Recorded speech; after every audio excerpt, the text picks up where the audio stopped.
Hay que tomar en cuenta que Managua originalmente fue un pueblo indígena, chorotega, de etnia chorotega, que cuando llegan los españoles a Managua se da una gran guerra de resistencia. O sea, los chorotegas de Managua no aceptan a los españoles. Se da la guerra y de 10.000 flecheros, indios flecheros, o sea, combatientes chorotegas que había en Managua cuando llegan los españoles, 4 años después, solo hay 1.000 flecheros. Imagínate, 1.000 flecheros nada más.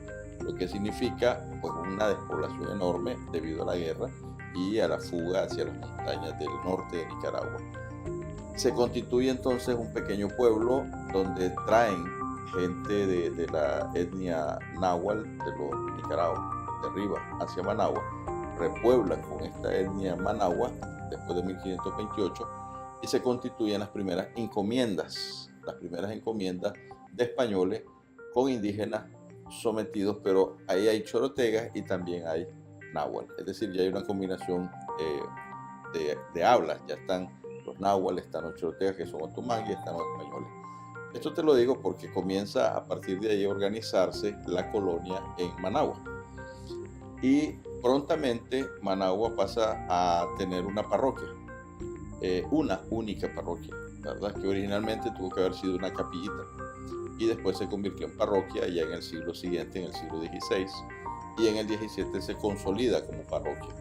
Esa parroquia adquiere el nombre de parroquia de Santiago, la parroquia de Santiago, y el pueblo indígena se llama Managua.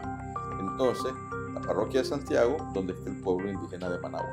Entonces, la conexión entre parroquia de Santiago y pueblo indígena de Managua te da como resultado el nombre popular de la parroquia de Santiago de Managua.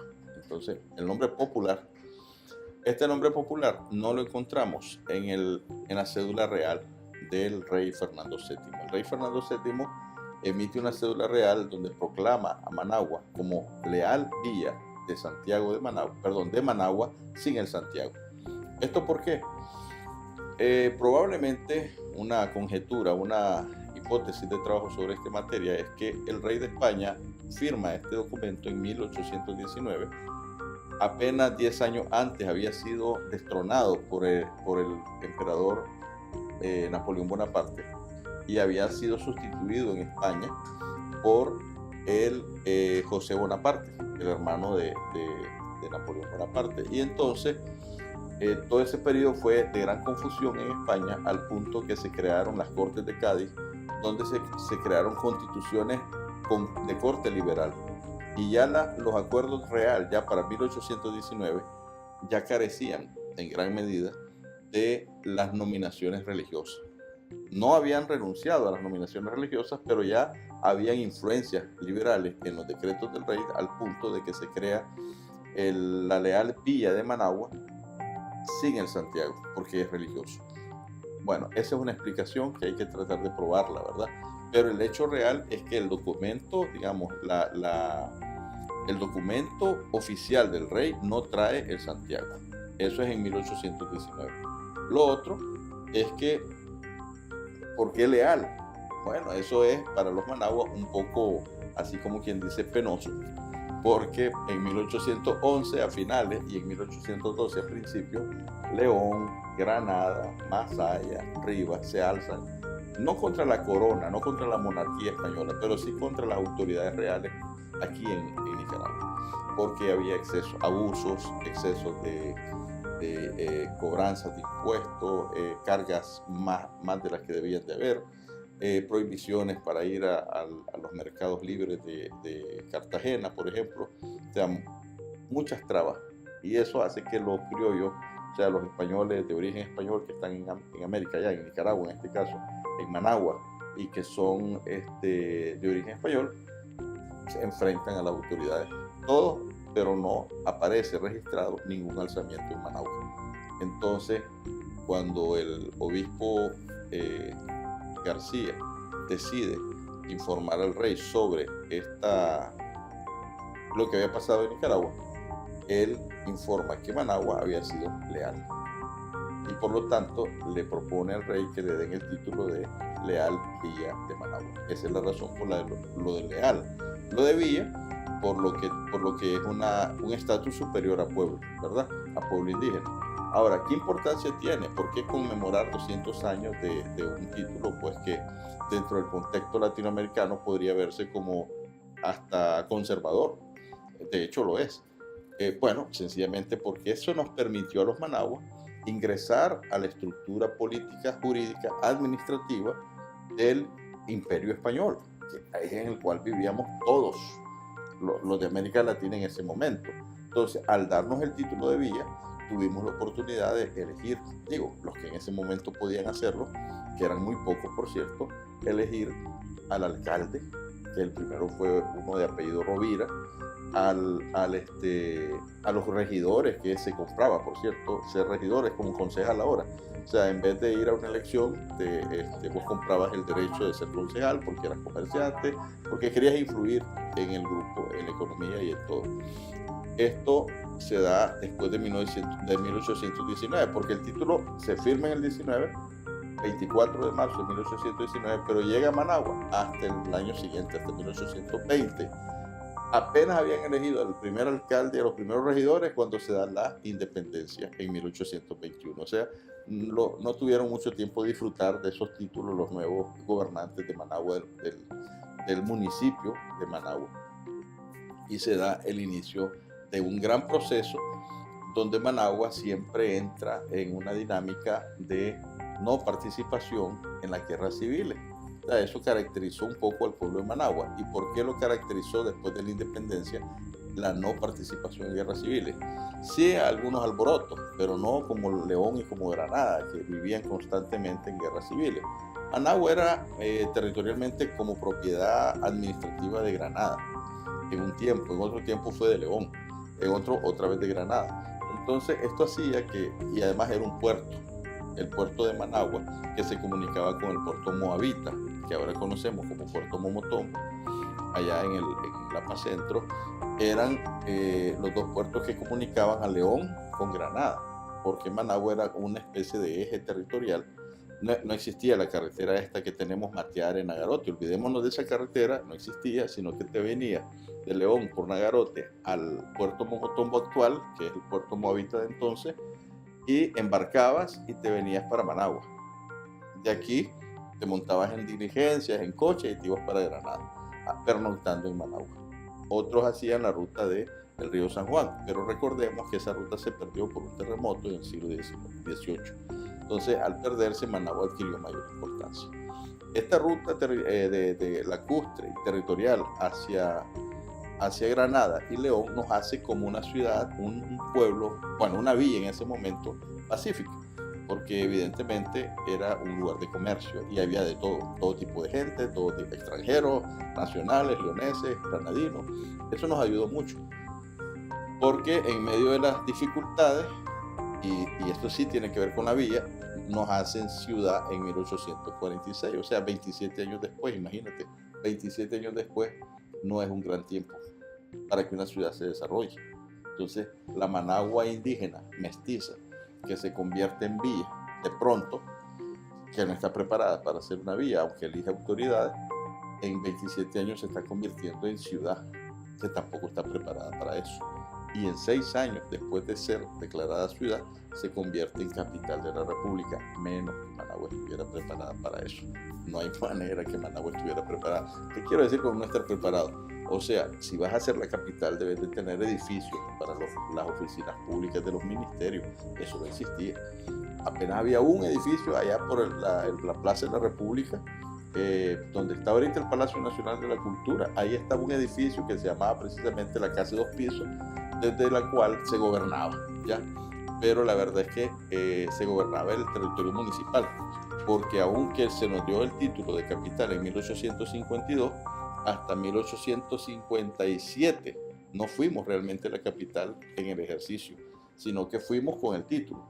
Pero igual la guerra civil del 55, o sea, si en el 52 no nombran capital, ya en el 54 están peleándose otra vez los granadinos y los leoneses, peleándose en una guerra civil, y Managua, aunque tiene el título, no lo ejerce. sino que yo soy León, yo soy la capital, yo soy Granada, yo soy la capital, a pesar de eso, del título que teníamos. Y viene William Walker y se alborota más la vaina, y se enreda más el asunto. Y entonces Managua sigue con el título, pero sin ser la capital real, hasta que en 1857 es derrotado Walker por toda la fuerza, por toda la Centroamérica, sale Walker de Nicaragua, y en 1858 se establece por primera vez una junta de gobierno, ¿verdad? Mixta, libero-conservador, granadino-leonesa en Managua, pero en 1859, por primera vez, en el 59, por primera vez, un presidente de la República se establece en Managua como presidente de la República y su capital, Managua. Este fue el presidente Tomás Martínez. O sea, él fue el primero en sentarse en Managua, en ese edificio que te digo, 2 pisos, y decir, yo soy el presidente y esta es la capital de la República por primera vez. Y desde entonces ya nunca más volvió a dejar de ser Managua en el ejercicio real la capital, pero no estaba preparada. No había edificios para el ministerio, no había edificios para industria, no había comercio, no había hoteles para la gente que tenía que venirse para acá. Imagínate que todo el mundo, los políticos, tuvieron que venirse a vivir a Managua, temporada. Después regresaban a León, regresaban a Granada, Matagalpa, Jinotega. Los diputados de todo el país venían y no había donde hospedarse. Entonces comenzó a levantarse Managua. Comenzó a construirse esta nueva Managua, que a través del tiempo ha tenido 3 terremotos.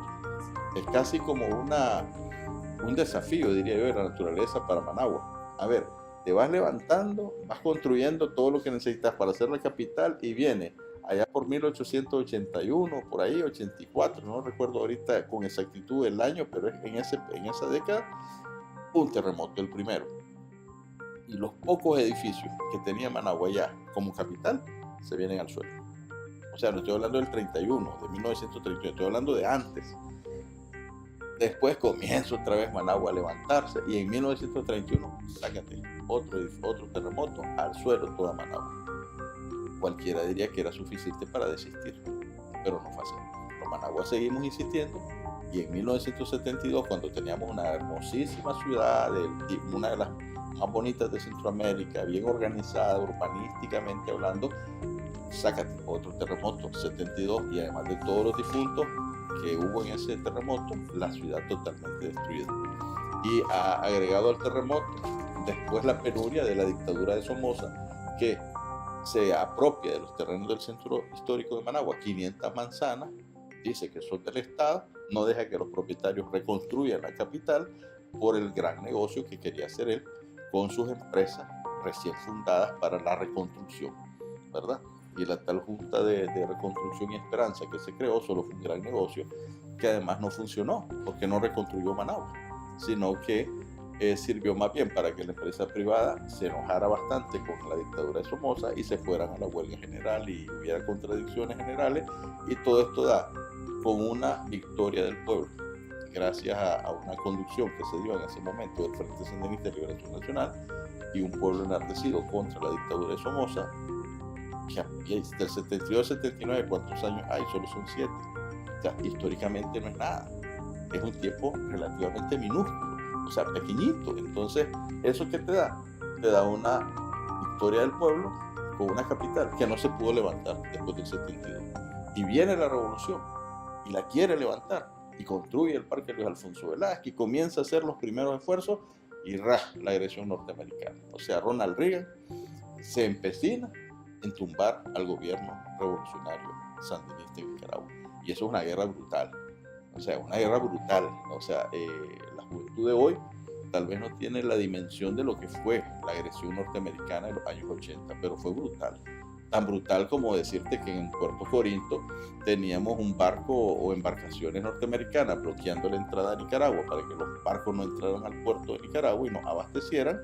Y además habían minas flotando en el agua, en el mar, y hubo un par de barcos que se hundieron por esa razón. O pirañas, eran unas embarcaciones rápidas de la contrarrevolución financiada por Reagan, atacando diferentes puntos donde había actividad económica. Ya no digamos la contra, ¿verdad? En la zona norte de Nicaragua. Fue una guerra brutal, muchos muertos. mucha gente muerta, destrucción de la economía. Y Managua en eso se quedó paralizada, lógicamente, porque no se podía construir. Estábamos en guerra. Y Managua paralizada, o sea, sin poder desarrollarse más allá de lo poquito que podíamos conseguir como ayuda de los países socialistas, sobre todo, y los países amigos del mundo. Luego viene el cambio, ¿verdad?, de gobierno. Se da una situación ahí especial debido a esa agresión norteamericana. Hay un cambio, pero se da un boom, se da una apertura del comercio y empiezan a construirse empresas comerciales, sobre todo comercio. Y la Managua, que en otros tiempos había sido una Managua productiva, se convierte en los años 90 en una Managua de consumo, o sea, de absolutamente consumo. Toda la infraestructura de Managua que se da en esos años de liberalismo es una Managua de consumo, o sea, puras empresas, puros negocios, puras cosas de consumo, no para la producción. El nuevo triunfo del presidente Daniel Ortega hace un reinicio de la Managua, de esa Managua. Bueno, ya no fuimos hasta el siglo XXI, pero es que he seguido la secuencia, ¿verdad?, un poco de esta Managua, y el nuevo gobierno revolucionario, en absoluta unidad con el gobierno municipal de Managua, sin la cual no hay posibilidades de desarrollo. Si hay pugna entre el gobierno municipal y el gobierno nacional, no avanza ninguna ciudad, ninguna.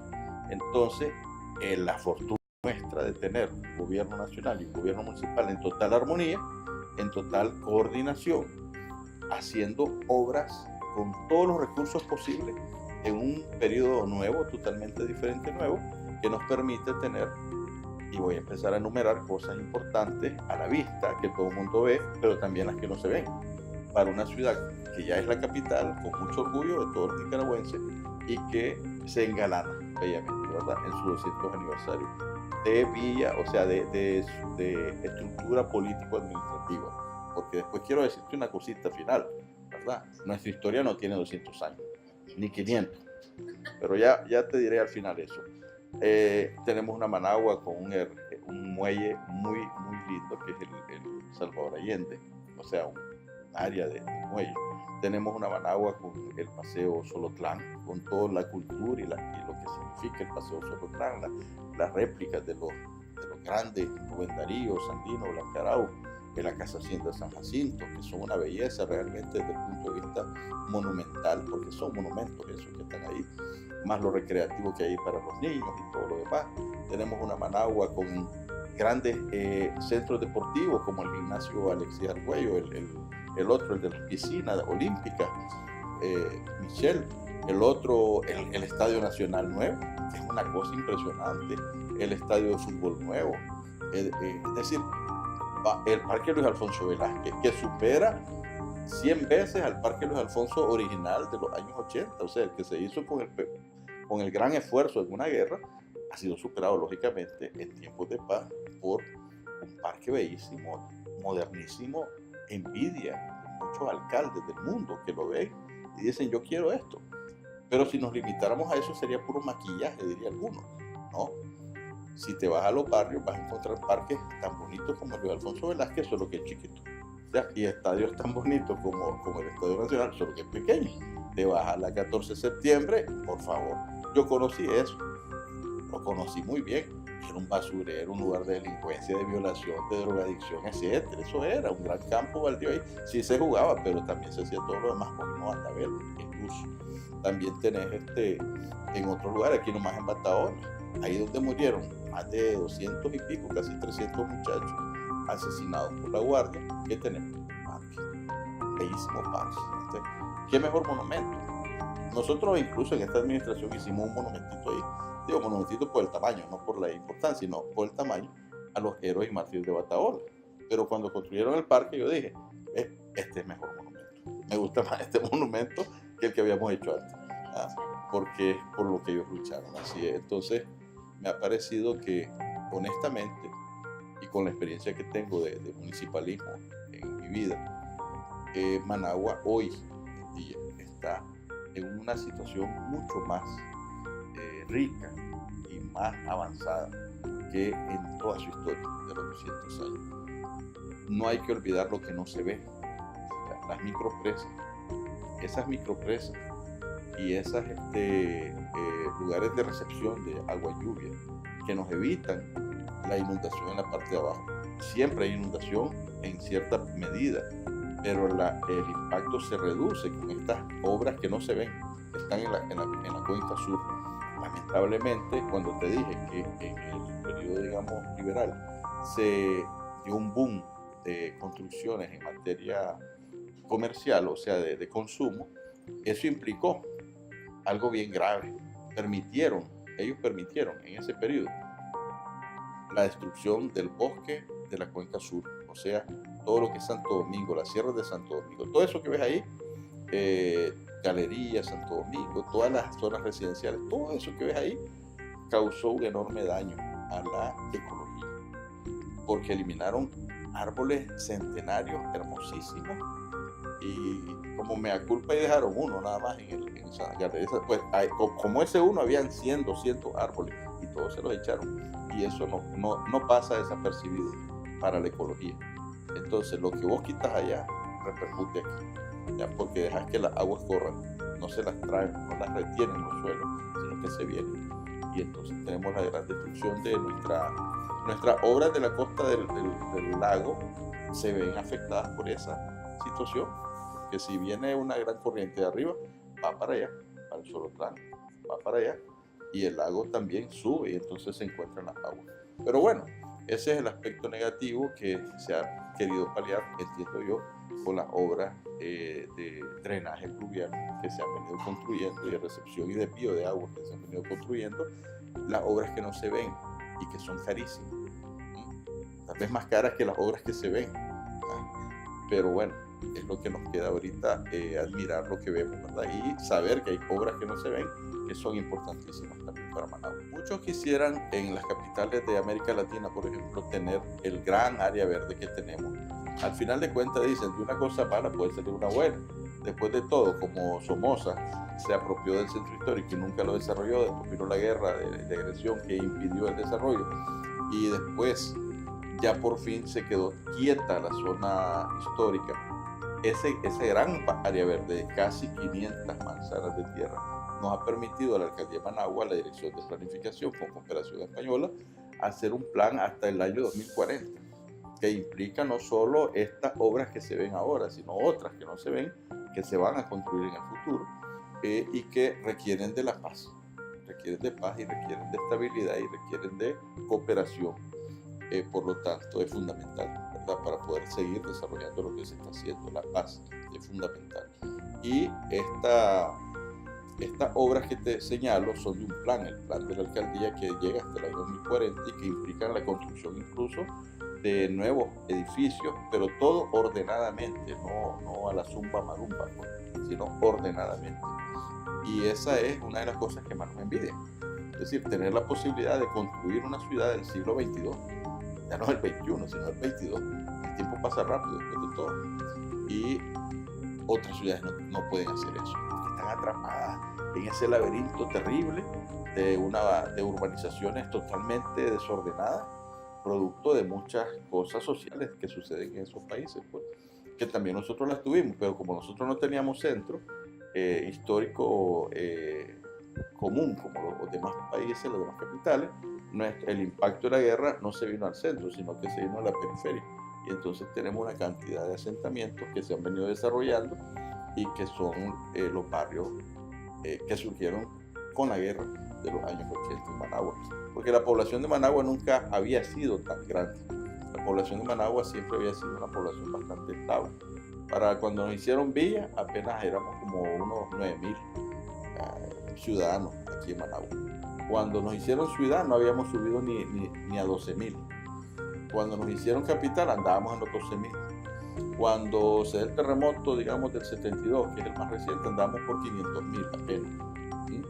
O sea, no es un crecimiento demográfico tan alto. Cuando se da el boom del crecimiento en Managua? Para la guerra de los 80. Porque un montón de sectores campesinos se tienen que venir huyendo de la guerra, protegiéndose, son trasladados y se crean los asentamientos nuevos. Después, con la paz, con la firma de la paz, otro montón de gente se vino para Managua y entonces ahora somos una capital enorme, con una demanda de la población que excede la capacidad de respuesta.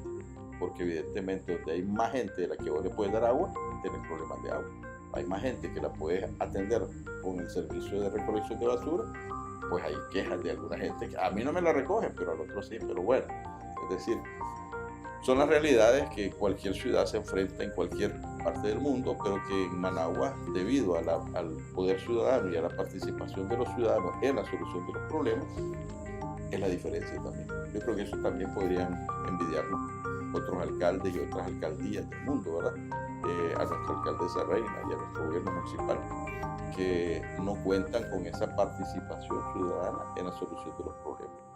Eso también podría ser, o creo que es definitivamente otro de los elementos de envidia de los capitales de otras regiones. Bueno, es que ahí es donde decía que Managua está conmemorando 200 años, el bicentenario, de haber recibido un título que nos permitió llegar a ser ciudad y después capital.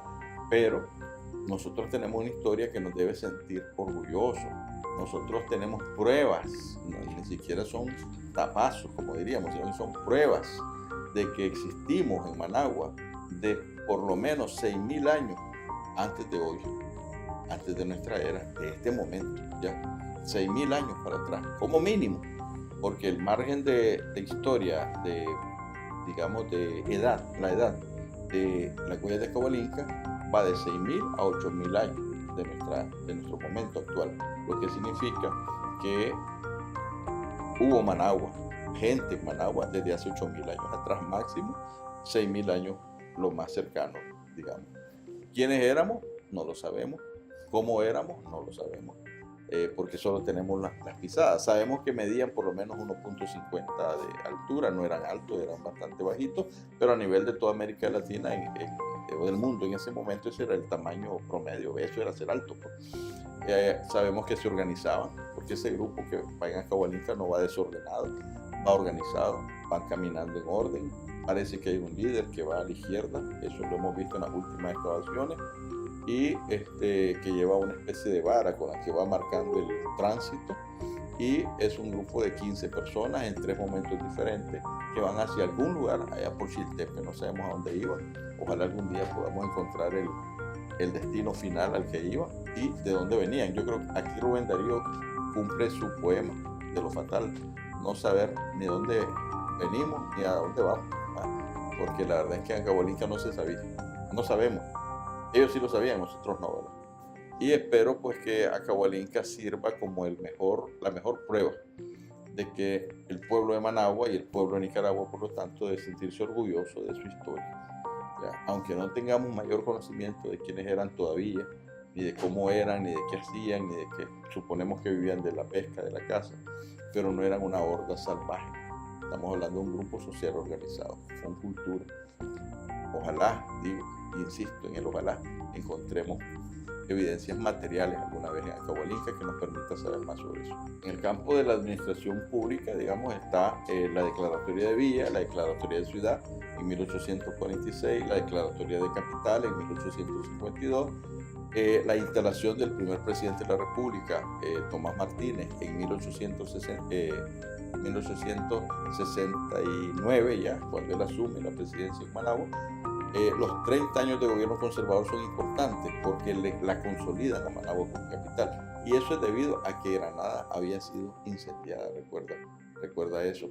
Luego tenemos el terremoto de final del siglo XIX, la revolución liberal que introduce, ¿qué cosa?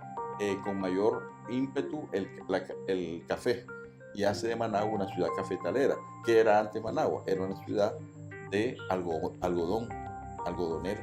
Nosotros fuimos una ciudad algodonera y fuimos de añil. Luego el café no desplaza el algodón, sino que comparte espacio con el algodón, y encontramos una Managua marcada por esa revolución en su desarrollo como capital, por la revolución liberal de finales del siglo XIX, principios del XX. Luego el terremoto del 31, que desbarata la ciudad, la destruye, y la presencia de los yanquis, de los invasores yanquis en Managua, afecta bastante la cultura de los Managua. para bien y para mal, pues, es decir, a lo largo de la historia uno a veces tiene que ver las cosas, bueno, ¿qué resultó de esto? Bueno, ya se jugaba béisbol, pero se potencializó más el béisbol con la presencia de los Yankees de Managua. Ya se jugaba, pero se potencializó más. Y el tema de los cambios culturales que hubo en los grupos sociales debido a la presencia de Yankees, porque la guerra de Sandino se da en las montañas, pero aquí en Managua es totalmente dominado por los Yankees, la capital, con presidentes totalmente entregados a los Yankees. Luego otro momento importante es la presencia de Sandino en Managua, en el 33 y 34, en el año de la paz. Él viene a Managua 3 veces por lo menos, y es la tumba del general Sandino, o sea, nuestra más grande expresión del nacionalismo, del antiintervencionismo. El general Sandino reposan sus restos acá, en Managua. Aquí están sus restos mortales, y eso nos da por lo menos ser el lugar donde reposa nuestro general Sandino, la capital. Otro en la línea del tiempo, como dices tú, pues el inicio de la dictadura de Somoza García, pero sobre todo porque ya Managua, después del terremoto del 31, se ha consolidado como la capital. Y no hay terremoto ni en el 72 que la logre destruir. Es otro momento importante en la historia de Managua, la insurrección del 79, y después la Managua que resiste la agresión norteamericana directa del presidente Ronald Reagan. También es una Managua que resiste y que aguanta y que logra salir adelante. Más o menos son como los momentos, hasta el 80, digamos, son los momentos más emblemáticos de la ciudad de Managua. Y por supuesto, el gran boom de los años, ya la última década, el gran boom de las obras sociales en la ciudad de Managua, que la marcan, la diferencia. Creo que no hay quien no reconozca eso, sea opositor, sea contrario, irracional, o sea opositor con un razonamiento, no lo sea, lo que sea. Para mí no pueden dejar de reconocer que Managua es hoy una ciudad diferente a lo que fue hace 10 años atrás y más atrás. Y yo he estado en esta municipalidad trabajando mucho tiempo y puedo dar fe de ello. No porque estoy trabajando ahorita para el gobierno, sino porque realmente soy un ciudadano nacido en Managua, amo mi ciudad y sé que mi ciudad ha cambiado.